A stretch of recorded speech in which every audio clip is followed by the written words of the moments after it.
In this video, we are going to have few solved problems based on the concept in section 2.7, namely homomorphism. The first one is homomorphic image of a cyclic group is cyclic. Now we shall consider G prime to be the homomorphic image of a cyclic group, say G generated by A. Now since G prime is the homomorphic image, we can find a mapping, say phi from G to G prime, such that phi is onto an homomorphism. Now since phi is onto, we have phi of G to be G prime. Now to prove that G prime is cyclic, we consider an element, say B in G prime. Now G prime is phi of G, so we can find one C in G such that B is written as phi of C. Now C being a member of G, G generated by A, we have C to be written as A par K for some K in Z, that is for some integer K. Now we consider B, which is phi of C, and that is nothing but phi of A par K, and because phi is a homomorphism, you have this to be phi of A, the whole par K. Here is a reason. Phi of A square is phi of A into A, because phi is a homomorphism, that is again rewritten as phi of A into phi of A, which is phi of A the whole square. So phi is a, this is because phi is a homomorphism.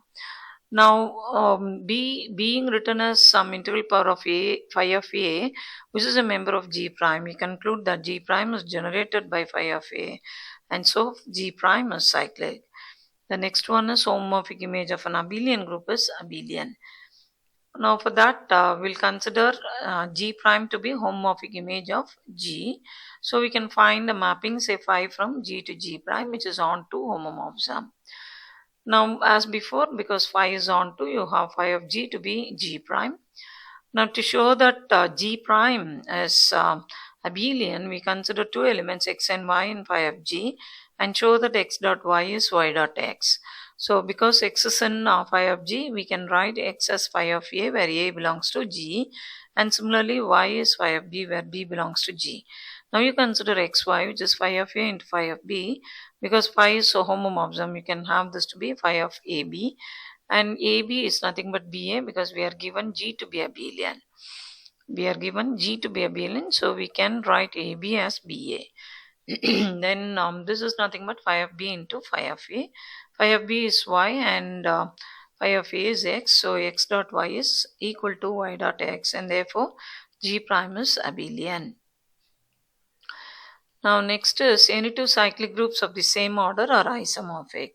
So we will discuss this in two cases. In the first one we will have finite case, that is G is a finite cyclic group, and in the second case G is infinite cyclic group. Now suppose G is generated by A and it's of order say n, that is G is a cyclic finite cyclic group of order n generated by A. Then it can be easily seen that G is isomorphic to Zn under addition modulo n. Hint can be given to have this by considering phi from G to Zn, which is defined in this way: phi of A par K taken to congruence class K, where K range from 0 to n minus 1. Then you can easily have this phi to be one-to-one onto and homomorphism. So we will have G to be isomorphic to Zn under addition modulo n.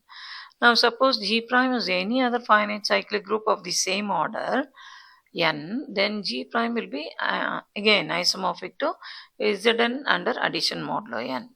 Now this because isomorphic to is an equivalence relation, we can rewrite this as Zn under addition modulo n to be isomorphic to G prime. We shall name this as 2, and the first one we have that to be equation 1. Now from 1 and 2 using transitivity, because isomorphic to is an equivalence relation, using transitivity we have G to be isomorphic to G prime.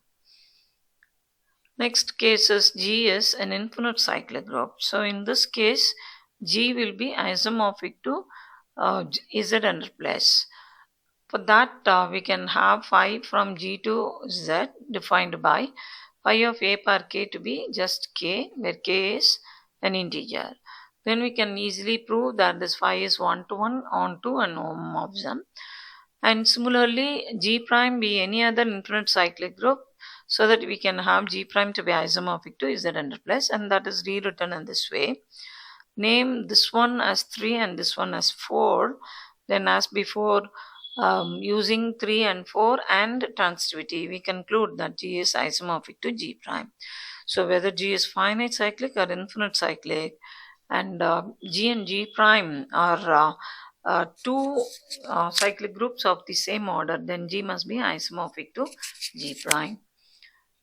So next we have to prove that the group R under plus is isomorphic to collection of all positive real numbers under multiplication of real numbers. So this forms a group. This is also a group. So to have this, we define a mapping, say 5 from R to R plus by, that is collection of positive reals. It is defined in this way: phi of x equals e power x for every x in the domain. Then we can easily prove that this phi is one-to-one, onto, and homomorphism, and therefore your R under plus will be isomorphic to R plus under multiplication, which is multiplication of positive real numbers. Now in the next one we have, if G from C star, G is this collection, that is collection of all non-zero complex numbers under multiplication of complex numbers. So G is that group, and N is all those elements in G whose mod value is 1, whose absolute value is 1. Then we have to prove that G mod N is isomorphic to R plus under dot. So to prove this, we are going to actually make use of the first isomorphism theorem.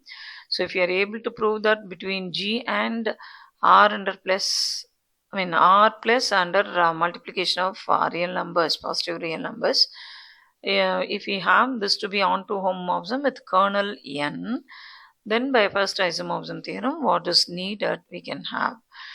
So for that we define first sigma to be a mapping from G to R plus under dot by sigma of Z is equal to mod Z for every Z in G. Now since sigma is an onto homomorphism with kernel, we can easily prove that this is an onto homomorphism. So when we define sigma in this way, we have sigma to be an onto homomorphism with kernel sigma, and that is N. Therefore by first isomorphism theorem we have, that's simple, that is by the definition of kernel, it is all those elements in G whose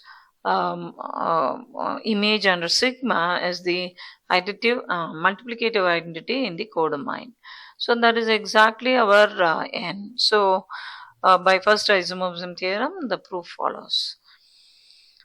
Next one is, if sigma from G to G prime is an onto homomorphism with order of G 10, then order of can, we have order of G prime to be 10. We are asked to check whether, if we are given order of G to be 10 and order of G prime to be 4, it is not 10, it is 4, can we have such a G prime whose order is 4? And we have to give the reason also. Now we'll consider what is given first. So sigma from G to G prime is an onto homomorphism. We shall consider the kernel to be K.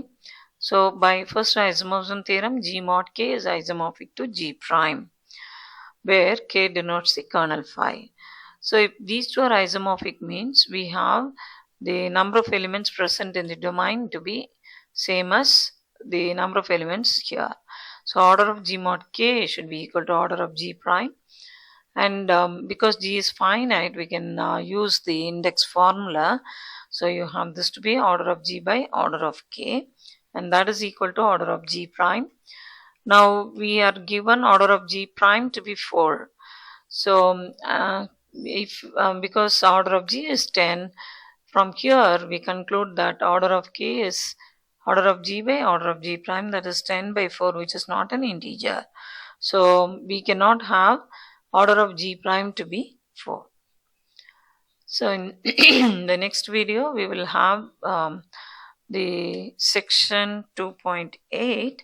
So in that we will give the question bank, and through that we shall discuss that section 2.8. Thank you.